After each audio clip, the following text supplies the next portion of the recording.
Well, now, Eric, who you're going to meet today, claimed to be a widower, a Stanford University graduate, a former NFL player, and a major shareholder in several successful restaurants. But not everything is as it seems. We've tracked down his exes who say none of that is true. All of these women claim Eric is a compulsive liar who is possibly dangerous, as was the case with con artist and criminal Dirty John Meehan. Now, they say they are here to hold Eric. Let's start with Tiffany, who admits she fell for Eric big time and got lost in what she calls his detailed and elaborate stories. Take a look. I met Eric about 8 years ago online. We immediately hit it off. Everything seemed to just come together. Everything was seamless. I think our first phone conversation lasted about 9 hours. I fell in love with her over the phone. He told me he went to Stanford University. He played for the 49ers. He was a businessman. He had some real estate properties. I was completely amazed by all of the things that he had done. That was a happy time. Things were good. Things were new. Things were fresh. She was a very genuine person, very kind-hearted. She's definitely one of those people that can make lemonade out of lemons. Eric also told me that he was very wealthy and that his wife was tragically killed in a car accident and he was raising his 2 boys. I had extreme empathy for him. Eric explained to me that he was temporarily living with his brother in a dorm in Texas. He also said that his children were with a nanny in California. We were always on the phone, we were always online chatting. When I first met him online, he had lost his wallet. So I would order food for him and have it sent to his house. Since his wallet had been stolen and because he was extremely wealthy, all of his funds had been frozen. The 2 of us had been talking close to 2 months, and I wanted to meet him in person. I bought him a one-way ticket so that he could come and visit me. He came to my home for a 5 to 7 day visit, but he never left. Really? After Eric moved in, Tiffany says their relationship quickly intensified. But then she claims things began to take a dark turn. Eric is a complete con man. He's a fraud. He promised to buy me a car. He never did. He promised to pay the rent, and he wrote checks from a closed account. They would bounce. At one point, he even put an offer on a home. It was breathtaking. It was a dream home. I mean, when I say dream, I mean dream. It was gorgeous. I fell in love with that house. And he said that he closed on it. He told me that the house was ours. We were planning to move in, only we never moved in. It was just one big lie.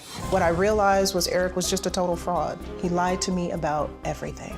I felt like it was a scene out of the TV show Dirty John. After we had been together for about a year, I found out that I was pregnant. I was not happy. I was ready to get out of the relationship. The problem was I just couldn't bring myself to leave him. He had control over everything. All Eric was a stack of lies and empty promises. Okay. Hi. Now, good to meet you. It's a pleasure to meet you. Thank you for having me. I'm really Dr. Phil. Okay. Same lies to numerous women. Another ex-girlfriend, Sheikah, says she has worked as an investigator in the past and used her research skills to find out who Eric really was. I feel like Eric is a con man who's mastered the art of manipulation. When I first saw Eric online, he said that he was a widower. When I first met Eric, he told me that he was a retired employee from Google, that he had gone to Stanford, and that he had 3 master's degrees. He had to up me because I have 2 master's degrees. And he also told me that he had played on the practice team for the 49ers, and that he was part owner in Secrets Resorts, and that he owned 3 restaurants. Yes, this picture is from our first official date, where he took me to the restaurant that he said he owned. And I really liked the fact that he was smart, and I liked that he was taller than me. Soon after meeting Eric, he told me that his wallet had been stolen, that he needed help paying for a hotel room because his parents were still in the Bahamas with his children. And I felt bad for Eric, and I decided that I would help him pay for a hotel room. Eric was great at breaking promises. Eric even said he wanted to get me an SUV for my birthday, and we drove off the lot with the vehicle. But a month later, I had to turn the vehicle back in because the wire transfer that did not come through. Eric even promised that he could get one of my relatives into Stanford and a job at Google. It was all a lie. Eric even said that he had cancer and it was in remission, and that was a lie. We even went house hunting, walked through 5 houses, and Eric let me pick out the house that I liked the most. It was all a big scam. When I started digging and found out the truth about Eric, I was shocked to find out that his ex-wife was not dead. She was living out of the country with his children, whom he told me he was raising as a single father. I felt betrayed, and I felt that he has some serious mental health issues. I have a sick feeling that Eric may try some sort of retaliation against me, that I went out and purchased a gun and a concealed pistol license. Eric is capable of anything, and he may escalate into murder like John Meehan from Dirty John. Shika, thank you for being here. You've been listening to everything we've been talking about. Thank you. So, and you've had all of that experience. Yes, I've had all the experience plus more. Yeah, tell me the more. Well, when I first met Eric, he said that his ex-wife had been killed by a drunk driver and that he was a single father. So that's initially what got me to look at his profile. I was concerned because he had his children posted up, and I told him, you know, you need to be careful because you could meet a mommy dearest type of woman. Your children look very young, and you're saying that you're looking for a wife. And so then we started talking from there. He told me that he was about to go in the hospital, and he would call me back when he finished. So after about 6 hours passed, I texted him and said, hey, are you okay? And then he said, no, I'm not. My wallet was stolen. So he said his wallet was stolen while he was under anesthesia at the hospital. About 2 days later, he was saying that he could not reach anyone in his family to help him out with the hotel. His parents were out of the country with his children, and he had just relocated from California. So I felt bad for him. I hadn't given help to people in a while, so I said, well, it won't really hurt me if I get him a hotel room. So I got him a hotel room. For how long? It was 2 days.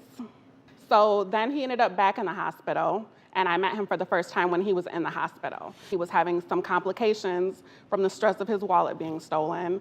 So I went to go see him in the hospital, and he was in the hospital for a while. I was listening to what the doctors were saying and everything when I was in the room. He let me stay in the room while they were giving out his personal information. So it sounded legit to me. But he was in there for stress from having his wallet stolen? That's what I thought. He was in there for vertigo, but I believe that he was faking the vertigo symptoms and every other symptom that he was presenting in the hospital because the doctors were in there with you? What were they saying? This is wallet syndrome, or what were they saying? No, the doctors were acting like he really had vertigo, and they were running tests to figure out what was wrong with him. He racked up a $40,000 bill at the hospital that he did not pay. He said that he had insurance, and he did not have insurance. He gave the hospital a fake name. He also gave me a fake name. And it was all just a con because he didn't have anywhere to stay after the hotel. Well, I made a list of lies he told you as well. We can add these to yours, that the parents were out of the country. Yes. But he told you his mother was dead. Yes, his mother died. So He told me his biological father was dead, and that's a lie also. Mother was out of the country, but told you he was dead. But he was inheriting millions. He told me he had already inherited millions. As far back as I can remember, I've always had an issue not being truthful with people. Lying to me is so easy and natural. It's more natural than telling the truth. I mix lies with the truth. There's never been a tactical thing in my brain where I say, okay, I'm gonna do A, B, C, and D and get an E as a result. Lying has damaged every single romantic relationship. Every woman that I've ever dated has always said, you're a great guy, except for the fact that you can't tell the truth. I've actually been told that by my exes. Even when I'm meeting somebody brand new, it could be a lie about what my name is, what do I do for work, how much money I make. I think I even lied about being in the NFL. I think I've said I went to Stanford. I think I've been to around 10 universities, and I probably have 89 degrees.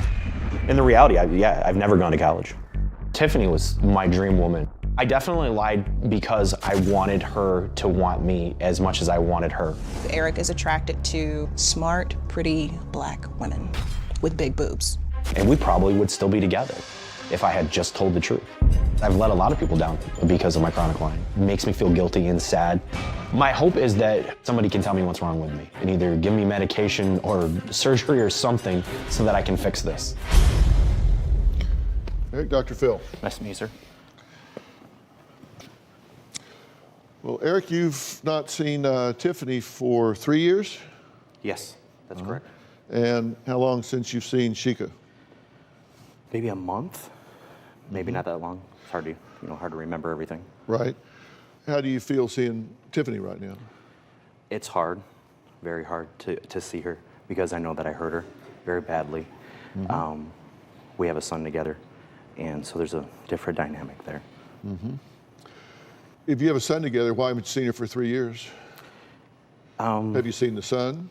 Not for a while, no. Not for, I think it's been 3 years now. Tiffany cut all contact off with me, completely justified. I think she warned me and warned me and warned me, hey, listen, if you don't start telling me the truth, I'm gonna be done with you. And once I'm done with you, that's it. And that's exactly what she did, and I think what she did was 100% justified. This was not about you telling the truth. This was about you establishing paternity if you genuinely wanted to be a father to your son. Let's make sure that we cover everything that it is that we need to cover. I told you that you telling the truth was only about you. It was what you wanted to do with your life. If you wanted to continue to live a lie, then continue to live the lie. But if you wanted to be active in our son's life, in your other son's life, then it was going to be important for you to actually be a stand-up citizen so they had somebody positive to look at. But establishing paternity was the first step. You didn't even bother to show up for the appointment so that you could sign the birth certificate. So let's call a spade a spade. I asked you about why you hadn't seen your son, and you answered why you hadn't seen Tiffany. I'm asking you why you haven't seen your son. The same thing is true. I mean, my son lives with Tiffany. Tiffany's a great mom. She takes care of him. The two kind of go hand in hand. No, actually they don't. You have a relationship with your son, and you don't have a relationship with Tiffany, but you have a relationship with your son and a responsibility to your son as his biological. Agrees and says, if Eric says the sky is blue, you should go outside and check. When I think about what my son Eric has done, it breaks my heart. There is an ongoing joke in the family. Everybody knows that Eric lies. Eric's lying has separated us. I don't trust my son. I don't feel I can depend on my son to follow through with anything. He's almost 40 years old. I have said, you know, you've got to change. Nothing does change. Through the years, I have gotten phone calls from women periodically. I would receive a call from a young woman, and she says, does he have a private plane and a runway? I said, no. I said, Eric is unemployed and lives in my basement. I told one of his girlfriends, you need to run as fast as you can. Too bad she didn't listen. When Sheikah brought it to light to me what Eric had done even to her and what he had done to previous women, I was livid. I do know that my son has hurt people. It makes me feel horrible. I feel horrible as a mom. I'm like, what did I do wrong? It's always my dream to be a grandmother. I miss my two oldest grandchildren. There isn't anything I can do when Eric doesn't have custody of any of his children. I'm mad at Eric because I feel like I've missed out on being a grandparent. I don't get to do the normal things that grandmas get to do, like buy him toys. His life has spiraled so far. I mean, here he is, you know, he's gonna appear on Dr. Phil. That's a good sign that your life has spiraled so far out that somebody's taken notice.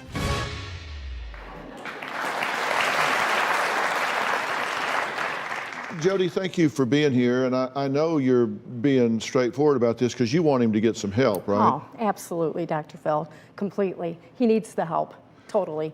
And, you know, I said that the darker pathology here was not just that he lies, but his apparent lack of empathy or caring for what it's doing to other people. He's not going to be buying a mansion in some neighborhood. You know that when you say it, right? I think so, yes. You think so? You either do or you don't. I never set out, especially with Tiffany, I never set out to try to take from her. I think, honestly, even over and above my wife, Tiffany was the only woman that I was ever actually really in love with. Didn't you tell Sheikah the same thing? You said that that we were the only two that you were in love with, so now it's just Tiffany, but you were ready to marry me. You're ridiculous. I was definitely not ready. Definitely not ready to marry you. You're ridiculous. Here's the bottom line. I want to tell you, I lied to you. You did lie. I lied to you. You lied on the tape Will you give me a chance You to lied talk? about the tape on me too. Did you lie You've as well? been talking since I met you. Did you lie as well? Did you lie as well? You've been talking. And guess what? I gave you a taste of your own medicine, and all of us knew. And all of us knew except for you. And you tried to get me pregnant, just like you tried to get everybody pregnant. I tried to get you pregnant, but you have a tubal ligation? That's your thing. Just like you have a vasectomy. Do you have a vasectomy? Because that's how you got child number 5 and 6. You lied and told those women that you had a vasectomy. No, but he will be having a vasectomy. You probably already got somebody pregnant here because you're nasty. You're nasty like that. On Friday. And I definitely don't need you. And I definitely could get somebody else, and I made you look good. So remember that. Always remember that. Always remember that. Because you didn't want to hear what I had to say. Hold on, what do you want to say? I have a lot to say, actually. You know, I mean, I think as his mom, I think I know him probably better than anybody in this room. Maybe. I know what he's about. I know when his lies started, he's been doing it